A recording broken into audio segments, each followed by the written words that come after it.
Sir क्या बात है सर। जय माताजी मित्रों, તમારું હાર્દિક સ્વાગત છે નવા એડિટિંગ વિડીયોમાં। આજે હું તમને મેલડીમાંનું નવું વિડીયો એડિટિંગ કરતા શીખવાડવાનું છું। તમે અમારી ટેલિગ્રામ ચેનલમાં જોઈન ના થયા હોય તો લિંક નીચે ડિસ્ક્રિપ્શનમાં આપેલી છે, એમાં જઈને તમે જોઈન થઈ જાઓ। બધું મટીરિયલ ડિસ્ક્રિપ્શનમાં આપેલું છે, તેમાં પાસવર્ડ રાખેલ છે, તે માટે તમે વિડીયો પૂરો સ્કીપ કર્યા વગર પૂરો જોજો અને પાસવર્ડ તેમાં મળી જશે। તો વધારે સમય ના બગાડતા આપણે વિડીયોનું એડિટિંગ શરૂ કરીએ। તમે મટીરિયલ ડાઉનલોડ કરીને એલાઇટ મોશન એપમાં આવી જવાનું છે। પ્લસના આઇકન પર ક્લિક કરી ફાઇલની સાઇઝ 1080x2340 રાખવાની છે અને ક્રિએટ પ્રોજેક્ટ પર ક્લિક કરી પ્રોજેક્ટ શરૂ કરીએ। પ્લસ આઇકન પર ક્લિક કરીને ઓડિયો પર ક્લિક કરી મેં તમને જે સોંગ આપ્યું હતું એ તમારે એડ કરી દેવાનું છે।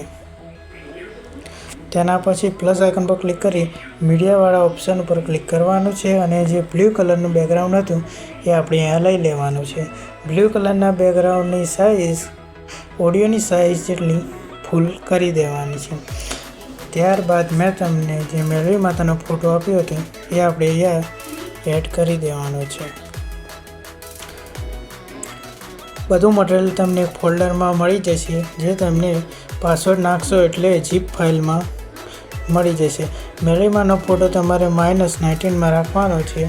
ત્યારબાદ તેની સાઇઝ આ રીતે સાઈડમાં ફોટો લાવી દેવાનો છે। તેની પણ સાઇઝ અહીંયા 30 સેકન્ડ સુધી રાખી દેવાની છે। ત્યારબાદ તમારે પીએનજી એડ કરી દેવાનું છે। પીએનજી તમને કંઈક આવું દેખાશે, તેના માટે તમારે પીએનજીની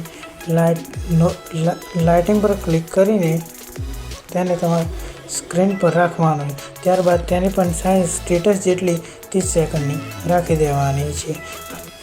આ પીએનજીને તમારે મેલડીમાંના પીએનજીના નીચે મૂકવાનું છે।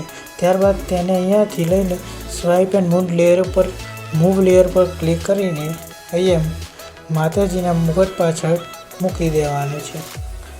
ત્યારબાદ તમારે એ પીએનજી સિલેક્ટ કરવાનું છે। મૂવ એન્ડ ટ્રાન્સફોર્મ પર ક્લિક કરીને અહીંયા બીજા નંબરનો ઓપ્શન રોટેશન પર ક્લિક કરવાનું છે। ત્યારબાદ તેને અહીંયા પ્લસ આઇકન પર ક્લિક કરીને -1x કરી દેવાનું છે।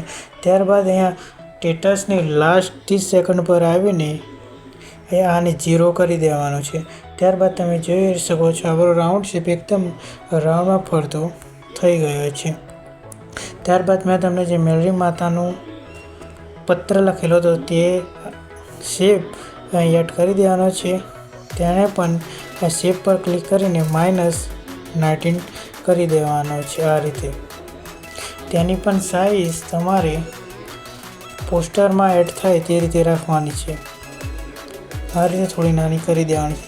તેને પણ તમારે લાસ્ટ 30 સેકન્ડ સુધી લાવી દેવાનો છે। ત્યારબાદ તમે ઇફેક્ટ પર ક્લિક કરી એડ ઇફેક્ટ કરવાનો છે।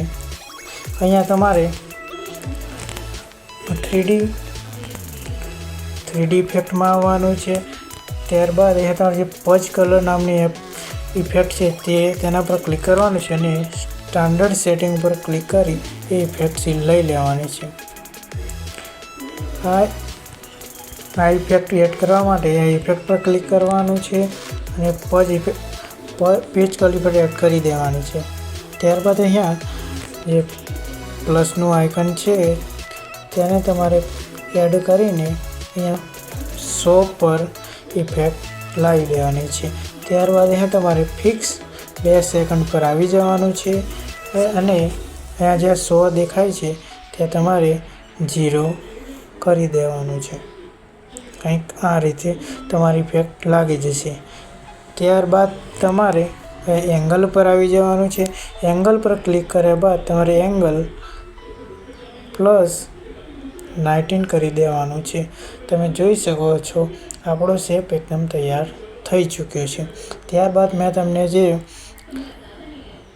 My favourite god in my life Meldi always with me એ આપ્યું હતું એ એડ કરી દેવાનું છે। ત્યારબાદ તેની પણ સાઇઝ 30 સેકન્ડ સુધી કરી દેવાની છે। તમે જોઈ શકો શકો છો આપણી સ્ટેટસ એકદમ બનીને તૈયાર થઈ ગઈ છે. ત્યારબાદ તમારે એમાં ટેમ્પલેટ વિડીયો એડ કરી દેવાની છે. ટેમ્પલેટ વિડીયોની સાઇઝ -19 કરી દેવાની છે.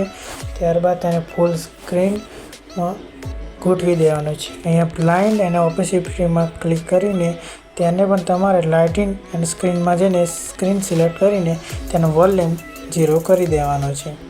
તમે જોઈ ચૂક્યા છો રેડી થઈ ગયું. તમારે ઇન્સ્ટાગ્રામનો લોગો એડ કરવા માટે આ રીતે એને પણ સિલેક્ટ કરીને એડ કરી દેવાનો છે. અને એટલું યાદ રાખો કે PNGના પાછળ તે મૂકી દેવાનું છે. તેની પણ સાઇઝ તમારે 31 સેકન્ડ સુધી લઈ દેવાની છે. તમે જોઈ ચૂક્યા છો આપણો વિડીયો તૈયાર થયો. તેને એક્સપોર્ટ કરવા માટે 1080 કે 720 ગમે તે સાઇઝમાં તમે કરી શકો છો. આપણો વિડીયો તૈયાર થઈ ગયો. જય માતાજી મિત્રો.